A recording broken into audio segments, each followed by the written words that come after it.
Assalamualaikum warahmatullahi wabarakatuh. Perkenalkan dengan saya Tiawati. Saya dari kelas Manajemen Keuangan Sektor Publik dari Kampus Politeknik Istiqom PCI. Nah, kali ini saya akan menjawab beberapa pertanyaan, beberapa soal. Ini juga adalah bahan jawaban saya untuk ujian tengah semester saya pada semester kelima ini dengan mata kuliah Alternative Investment.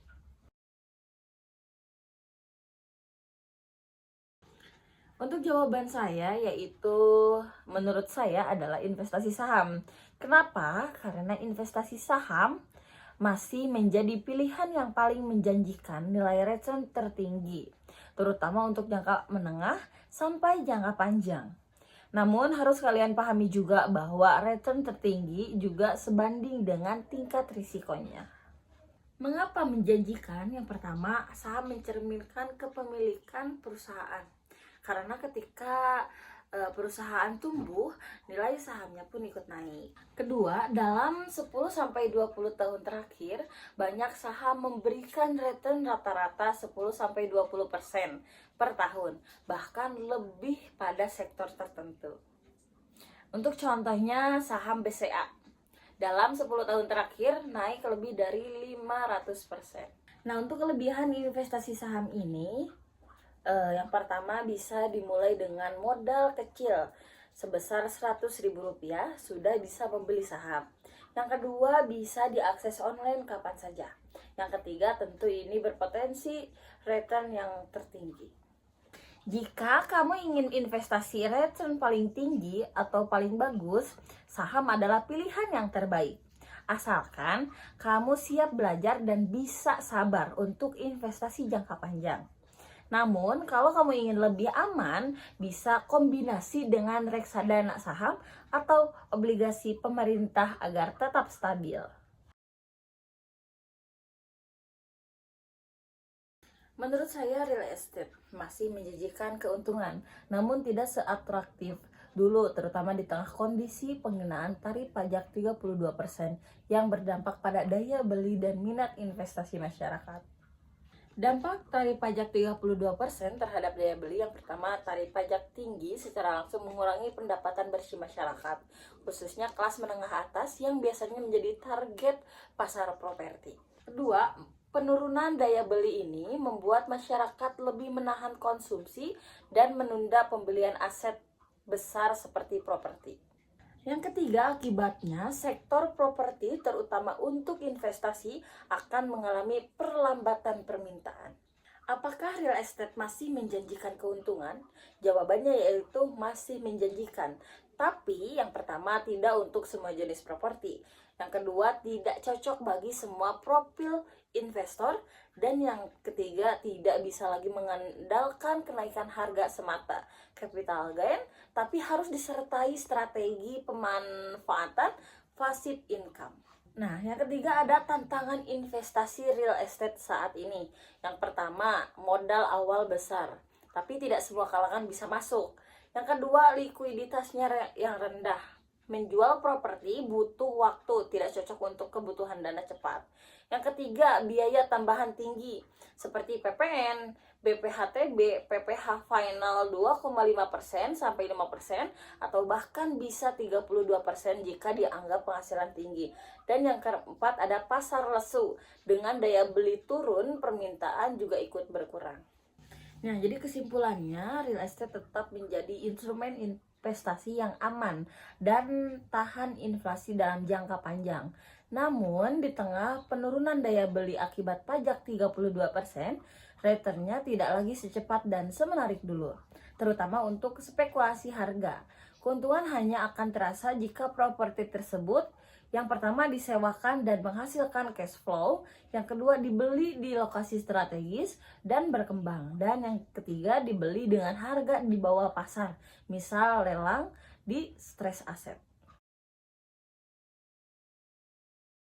Menurut saya, emas merupakan salah satu instrumen investasi alternatif yang nilainya cenderung terus meningkat dari waktu ke waktu. Terutama ketika terjadi tekanan ekonomi global, hal ini disebabkan oleh beberapa faktor utama. Yang pertama, emas memiliki sifat sebagai safe haven, yaitu aset yang aman dan stabil di tengah ketidakpastian ekonomi. Saat ini terjadi krisis ekonomi, inflasi tinggi, atau gejolak politik. Investor cenderung mengalihkan investasinya ke emas karena dianggap lebih aman dibandingkan aset lainnya seperti saham atau mata uang. Yang kedua, emas memiliki nilai intrinsik yang tidak tergantung pada kebijakan pemerintah atau kondisi suatu negara. Emas tidak bisa dicetak seperti uang dan jumlahnya terbatas, sehingga pasokan yang terbatas ini menyebabkan harganya cenderung naik seiring dengan peningkatan permintaan. Yang ketiga, permintaan terhadap emas terus meningkat, baik untuk keperluan investasi, industri, maupun perhiasan. Sementara itu, proses pengembangan emas membutuhkan waktu dan biaya yang tidak sedikit, sehingga suplai emas tidak bisa langsung ditingkatkan dalam waktu singkat. Keempat, dalam situasi ekonomi global yang tidak stabil seperti resesi atau konflik internasional, banyak bank sentral dan investor besar membeli emas sebagai cadangan kekayaan. Hal ini turut mendorong harga emas naik secara konsisten.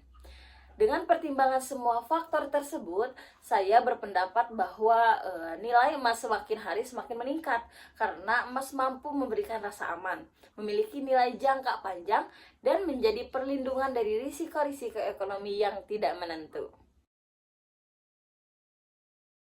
Jika saya diberi pilihan antara berinvestasi dalam bentuk saham yang memiliki risiko besar atau deposit yang lebih aman, saya akan memilih berinvestasi dalam bentuk saham.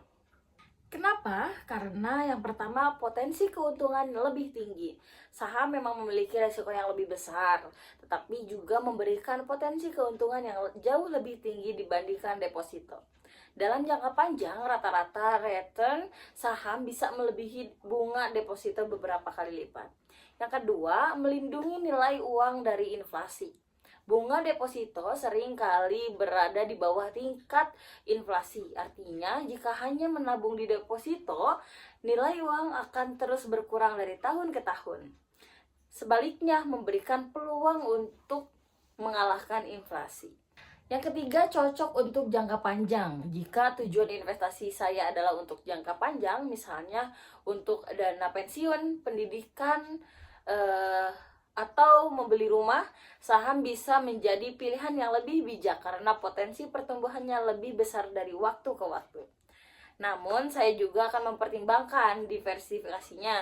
Artinya, saya tidak akan menaruh semua dana hanya di saham, tapi akan mengalokasikan sebagian kecil ke deposito sebagai dana darurat atau kebutuhan jangka pendek. Pengaruh inflasi terhadap nilai jual investasi dalam bentuk real estate. Saat ini kondisi ekonomi memang sedang tidak stabil, seperti nilai tukar rupiah yang anjlok hingga 17.000 per USD. Biasanya diikuti dengan tingkat inflasi yang tinggi. Inflasi ini memiliki dampak langsung terhadap investasi dalam bentuk real estate atau properti. Satu, harga properti cenderung naik karena inflasi menyebabkan harga bahan bangunan, tenaga kerja, dan biaya konstruksi naik. Akibatnya, harga properti baik rumah, tanah, maupun bangunan komersial juga ikut naik. Hal ini membuat nilai jual properti yang dimiliki investor berpotensi meningkat. Yang kedua, permintaan bisa menurun. Namun, inflasi juga menyebabkan harga kebutuhan pokok naik dan suku bunga kredit, misalnya KPR, menjadi lebih tinggi.